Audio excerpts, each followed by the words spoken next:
Hello, my name is Michelle Sweeney. I am a Suzuki piano teacher and I have studied piano performance at the Indiana University Jacobs School of Music.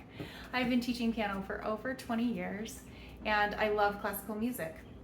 Today we're going to be talking about arm weight and how, as a teacher, I introduce that concept and teach it through several of the pieces in Suzuki Book 1.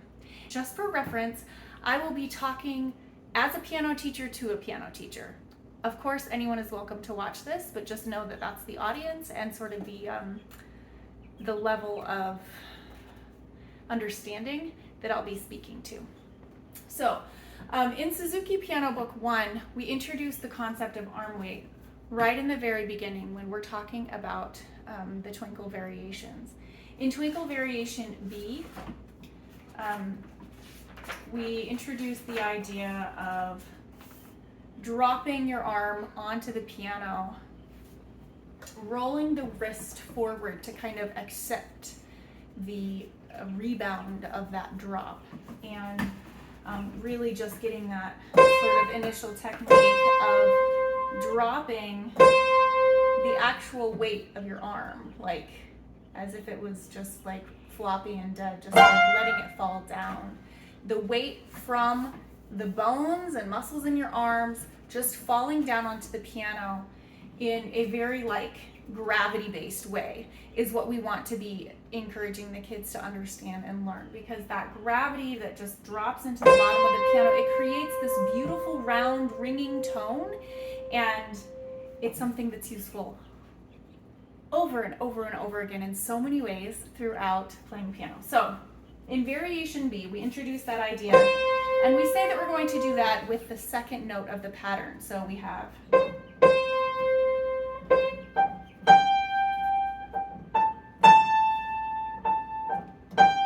and we really differentiate. The first note and the last note of this three-note pattern are light staccatos that just lift up gently off the keys. The middle note, that longer note, the heavier note, has arm weight in it. So right from the very beginning, we're differentiating between a note that has arm weight and a note that does not.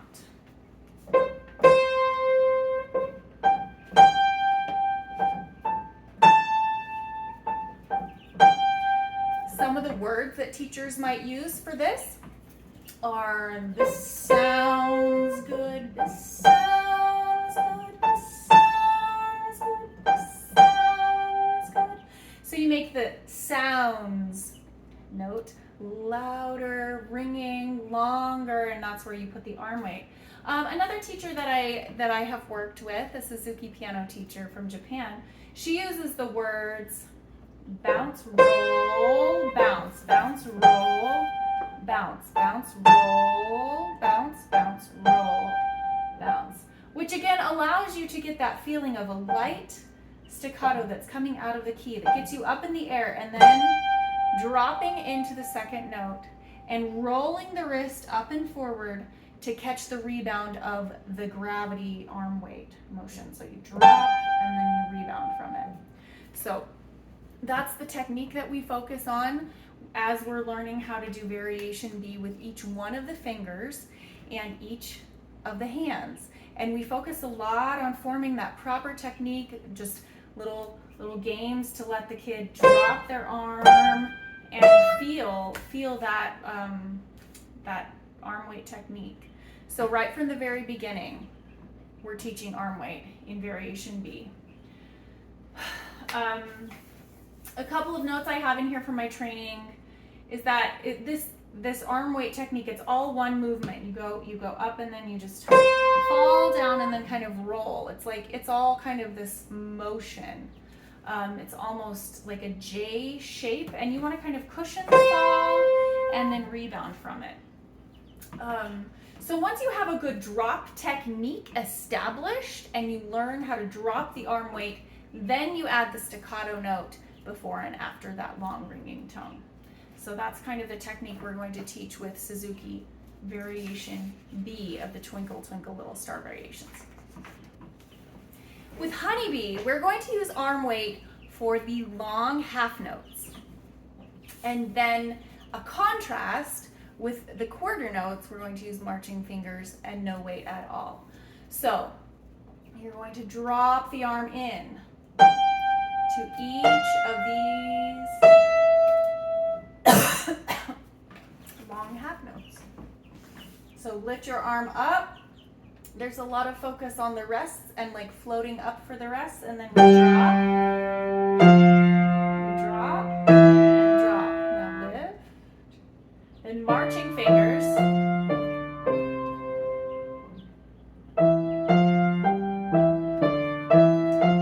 No arm weight here.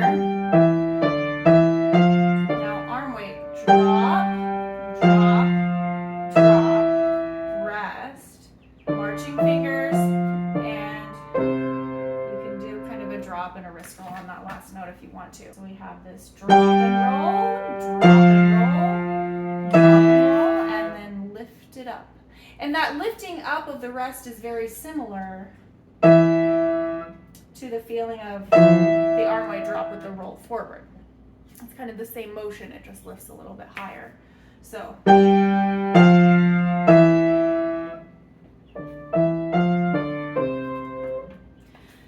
that's how you teach arm weight with honeybees. You're going to be dropping into each one of those half notes. Lightly row, it's just a little tiny bit of arm weight technique, but you're going to teach the 2-note slur, and this is an arm weight technique that has like a drop and a release from one note to the next. So you go down and then back up.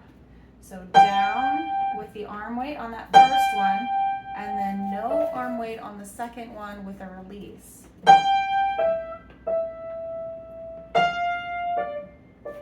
So we have an arm weight drop and a release. Drop, release. And that's teaching the 2-note slur. With this song, I wouldn't teach it with the whole song. I would teach this as a preparatory exercise before they're ready to start figuring out entire songs. In the very beginning, when you're introducing lots and lots of little games to learn each of the pieces like bit by bit, and sort of a pre-learning preparatory exercise, I would teach the ambulance and the doorbell. So the doorbell sounds like this, like ding dong, ding dong, ding dong. That's definitely an arm weight exercise. So you drop into the first one and then you lift out of the second one. And the ambulance is the same thing with your 4 and 2. Or the 2 and 4. Again, dropping into the first one, lifting out of the second one. So that's arm weight with a 2-note phrase that drops on the first note and lifts on the second note. And that is a technique that you're going to use again in book 2 when you start playing Beethoven. So 2-note phrases are something that are really applicable to classical music. All right. Cuckoo, same idea.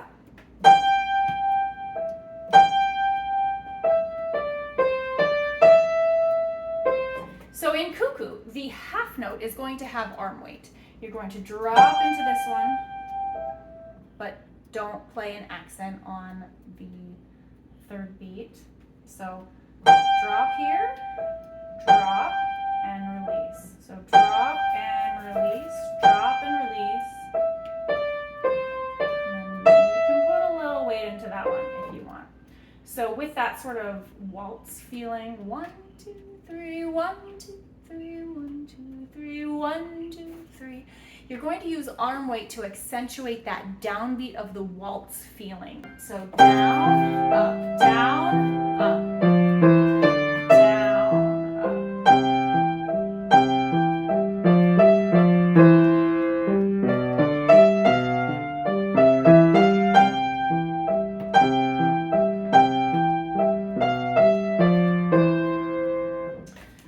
So that's another one where you're going to teach the arm weight, dropping into it and then letting the wrist rebound. And as the wrist is up high, that's when you find the next note. Down, up, next note. Like that. Okay? So that's arm weight for Cuckoo. Then when we get to London Bridge and Mary Had a Little Lamb, I find arm weight to be really, really helpful to teach the dotted rhythm. So similar to how they learned Cuckoo, if you drop into the first note of London Bridge, it's going to make it easier to play the quick eighth note of the second pitch of London Bridge if you don't have any arm weight in that second note. So arm weight here, and then no arm weight for the little tiny note. So this one, very, very light, very quick, very fast, no weight, and it's a light note. So we just want heaviness on this first one, and drop. I would literally only encourage them to put arm weight on that very first note of the main theme, and when it comes back again in measure 5. So only 2 notes in the whole song should have arm weight, but those are the notes that are prepping for the 8th note. So the dotted quarter notes in measure 1 and measure 5, I would put arm weight on those, and that will help to teach them the dotted rhythm. Same thing with Mary Had a Little Lamb.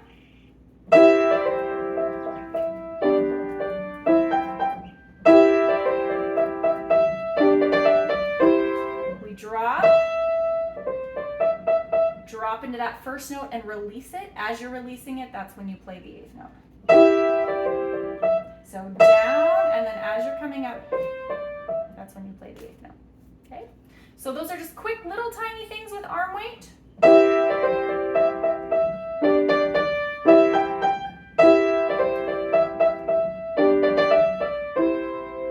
Little tiny things with arm weight that you're going to do in those 2 songs. So basically the arm weight really helps you with a long note that's followed with a short note to give the accent to the long note and help make those short notes kind of light and less weighted. No arm weight really in Claire de Lune or Long Long Ago or Little Playmates, but we definitely have arm weight, and it's a big focus for Chant Arabe. So when we're doing the Chant Arabe, we're going to drop in, again, it's a dotted note with an 8th note, just like London Bridge is falling down and Mary Had a Little Lamb. We're going to drop. Lift, drop. Okay.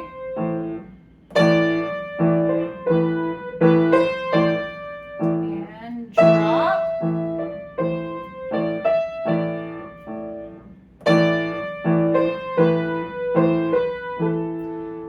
Measure, there's an accent drop for that.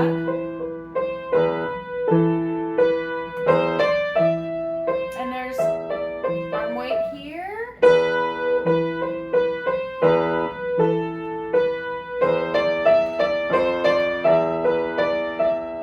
Now we drop into this first note. And drop, release. And drop, release.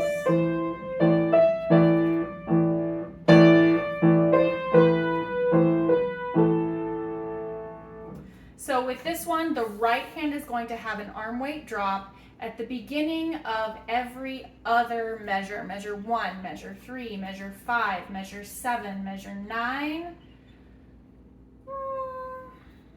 not measure 11, and then measure 13. So you're going to have that arm weight drop to really give the note an accent, and also to lean into those dotted notes and lean out of the shorter 8th notes that are afterwards.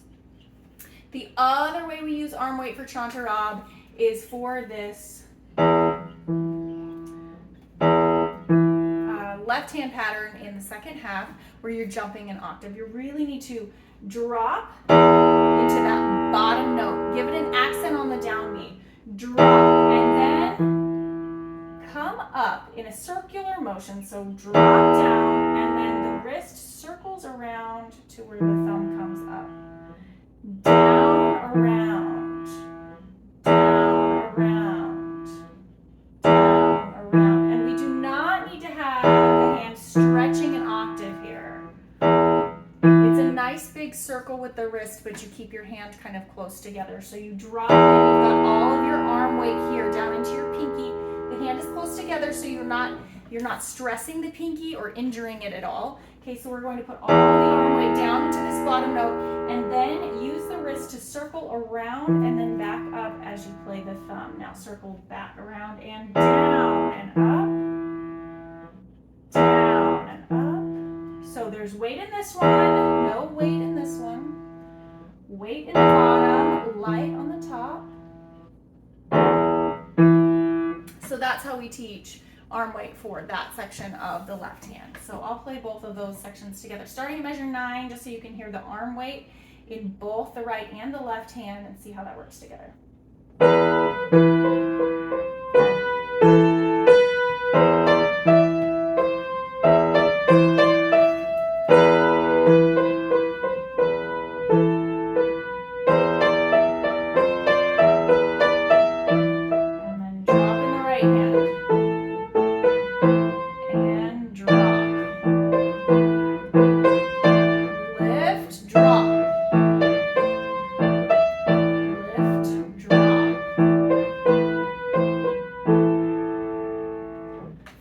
So Chant Arabe is one where I would spend a lot of energy and time explaining arm weight again at a more sophisticated level. This is song number 13. They're already playing with balance between melody and accompaniment at this point. They're already bringing out the melody with good weighted fingers and things like that. So you really can get more in depth when you're teaching the arm weight in this one, and you can refine it at a higher level.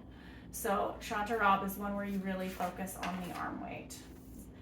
Allegretto 2. Now, there is just one specific marking I would use arm weight for, and that is this funny accent. So this is, it's not a marking we see very often, it's an accented staccato right there. So that's something that is a different type of arm weight, but it's an arm weight staccato, which is exciting to teach. So we have arm weight that we've been learning so far, which is more like a note that's nice and round and full and ringing and long. This is going to be a nice round and ringing staccato note. And it's going to feel different than all the rest of the staccatos in it because it's weighted.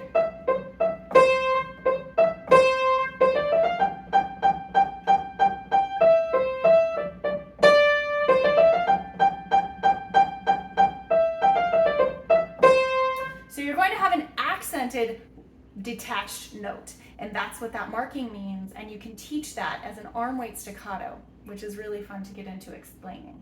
So each of these, just the very, very last measure of each line. So